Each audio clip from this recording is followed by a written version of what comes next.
An MLB insider has revealed the New York Yankees trade plans that are upcoming for this trade deadline, as the MLB trade season is underway and the New York Yankees have multiple holes to fill as they are putting together a team that wants to win the World Series. And names have been floated around, positions have been floated around, and what we know for sure is that the New York Yankees will be making moves at this deadline, and we're going to break it all down. What's up, guys? Welcome back to Yankees Digest. It's Chris here, and we're going to jump right into things as always.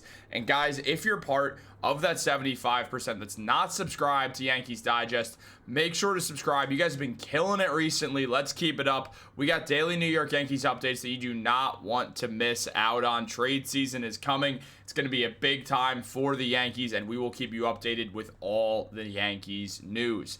That being said, let's jump into the video. There is a lot to go over as the New York Yankees have found themselves looking at multiple different targets for this team as Brian Cashman tries to put together a World Series winning roster. It's very possible the Yankees can win the World Series this year, but it's going to take a bit more talent onto this team. There's positions that need to be filled. There's situations that need to be fixed. And we have now seen what the Yankees plan to do in order to get this done, as revealed by Jon Heyman, who said that, well, they have the same problem as everyone else. There's only one good bullpen, according to a scout, referring to the San Diego Padres. I think they need another guy at the back end, another scout said. Bullpen is their only weakness. And as we know from Jon Heyman, that the Yankees, what they're going to be looking for is relievers, third baseman, and a right-handed outfielder bat who also has a great bat as targets for the Yankees in the upcoming trade deadline. So, right now, what the Yankees lack more than anything is a bullpen, as mentioned by those scouts that said there really is only one good bullpen, and that is the Padres. So the Yankees do need to do that, and that was the first thing that Heyman listed, while also third base and right-handed outfielders will be targets for this team as well.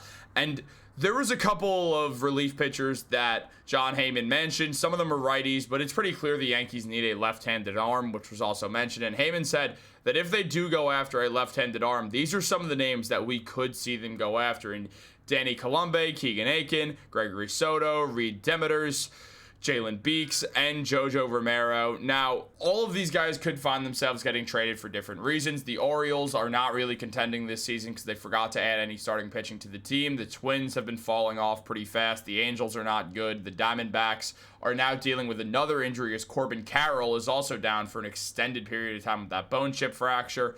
And the Cardinals, they're just going, they don't really trade, so it feels like Jojo Romero is a lot less likely. But maybe they'll actually make a deal for the first time in human history. So looking at this, there are a few names who are highlighted here. I think there's one that makes a lot of sense for the Yankees. And just looking at, I think it's Danny Colombe, because you look at Colombe. He's been awesome this season. The 38-year-old MLB veteran who's bounced around on a few different teams is having one of the best seasons of his career thus far. He's appeared in 26 games. He actually started one of them, and he's only pitched in 20 innings, so it's not like he was pitching a ton. It was a bullpen game. He's thrown 24 strikeouts in that time, has an ERA of 0.87, has a whip of 0.871. The man has been unstoppable as a lefty reliever thus far, and the Yankees do need another one. I mean, look, they have Tim Hill, who is not having the best year, just did not have a good outing against the Reds yesterday. And on top of that, what we also saw was just the Yankees, they just need more lefties out of that bullpen who can be consistent options. Obviously, Ryan Yarbrough will probably go back to the bullpen at some point this season, but he's also dealing with a little bit of an injury right now. And on top of that, when it comes to Yarbrough, he's great, don't get me wrong, but it doesn't mean that you don't want to add another lefty reliever, especially if he's just a great pitcher like Colombe is. He's on fire. The Twins will likely sell high. It makes all the sense in the world for them to sell high on Colombe. He's getting old. It's not like they're going to hold on to him for his youth or anything at 38 years old. So this is a perfect situation for the Yankees to make a trade and get a great lefty reliever and just beef up that left-handed bullpen that they have. They do have two great righties. I mean, Luke Weaver's been phenomenal. Devin Williams has gotten it together. You have other guys who you could look at with Ian Hamilton. So there's a few options that you have on that right side of things, but to add another lefty to this pen would be huge, especially if Tim Hill goes down with an injury and Ryan Yarbrough does go down with another injury once he moves back to the pen. So I would love Colombe. I think the Yankees should totally go after him. I don't think he would cost that much either, which is also a huge factor here. So I would love for them to do that. But on top of that, when we look at the third base position, when we look at the outfield, there's also guys who do make a ton of sense.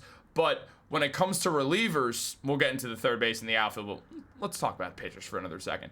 Jalen Beeks does make a lot of sense because of the fact that, well, the Diamondbacks are just open to trading. Like, they're good to trade with. Teams like trading with their GM because he's a reasonable guy. And on top of that, the Diamondbacks are just falling apart now with this Corbin Carroll injury as well. They just cannot catch a break. They could sell high on Beeks, who has a career 4.27 ERA, but he's got a 2.97 this season with a whip of 1.018, so the whip is excellent. He's getting some strikeouts in there. He's pitching well. He's pitched 36.1 innings in 36 games, and the ERA is good. Again, just gives you a nice, consistent left-handed arm that the Yankees can work with here. I think he's also another option the Yankees will likely look at as well. It's pretty clear they're going to acquire some sort of reliever at the deadline, so I think this is a deal that does make sense for them, and I would like to see them go out and get one of these guys. I might prefer Colombe just based off the ERA being under 1, so that would obviously be my choice, but Beeks does give you a bit longer of a tenure as well. But let's talk about the third baseman that, well, we've talked about him a few times. Speaking of the Diamondbacks, Eugenio Suarez, the man who's had a 2.7 WAR thus far this season and 283 at bats. He's got 25 home runs, a 251 batting average, an 890 OPS, an OPS plus of 142, and a slugging percentage of 569. Suarez is someone who could very likely find himself getting traded. He gives you that right-handed third baseman bat that the Yankees have been looking for since spring training. And MLB.com discussed the fact that Suarez was a likely trade candidate, saying, the D-backs have an elite offense once again, but the pitching problems that caused them to narrowly miss the postseason last year have only gotten worse in 2025 and are likely to be further exacerbated by a recent UCL injury suffered by Corbin Burnes and Justin Martinez. Arizona has won 7 of its past 10 games at the time of writing the article to get back above 500, but the club is still in 4th place in the National League West and sits behind 4 other teams in the race for the 3rd NL wildcard spot. Given the dearth of attractive trade targets among this year's obvious sellers and the myriad of enticing players on expiring deals, they have their own roster. The Diamondbacks, or they have on their own roster, I should say, the Diamondbacks could be positioned to shake up the trade deadline if they opt to sell. That won't be an easy call for a club that is 2 years removed from a World Series appearance, but it might be the right one for the future of this franchise, and it does make sense to me if you just look at the Diamondbacks. Like, yeah, you made the World Series 2 years ago. No one's discounting that, but it's the matter of Corbin Burnes is down. You're dealing with a million injuries. You're losing offense. You're losing defense. Just, it makes sense to do a quick retool of your roster. Go for prospects who are going to be ready soon. Suarez is a valuable player. The Yankees would have to give up something pretty big to get him, and the Yankees have consistently been listed as a team to watch out for Eugenio Suarez. I think they're the best fit for him.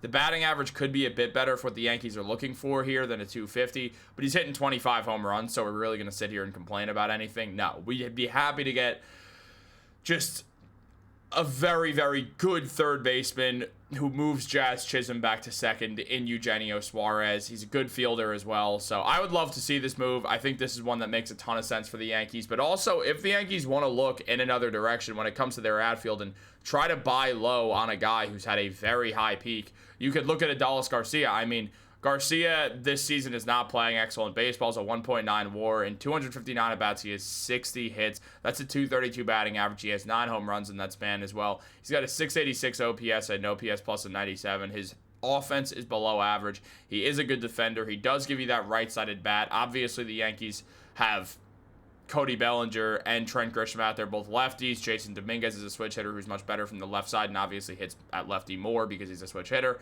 And then on top of that, you have Aaron Judge, who's your one sole righty in the outfield. So Garcia does give you another right-handed outfielder, and he was the ALCS MVP just a few years ago. Speaking of the 2023 World Series with the Diamondbacks, here we are again with the Texas Rangers, the team that won. Garcia was phenomenal in that playoff run, having an OPS over 1. So he's someone who the Yankees could look at and see, all right, his last 2 years have not been great. This is a good chance to buy lower than his usual price would have been.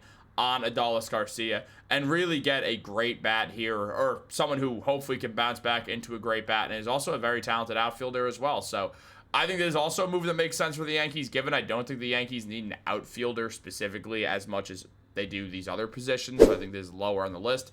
But MLB.com does mention that Garcia's lackluster performance this season is one of the many reasons why the Rangers have one of the worst offenses in baseball and are sitting 2 games below 500. However, the memory of what he did 2 years ago, hitting 39 home runs in the regular season and helping Texas win it all with a record-setting postseason, still resonates.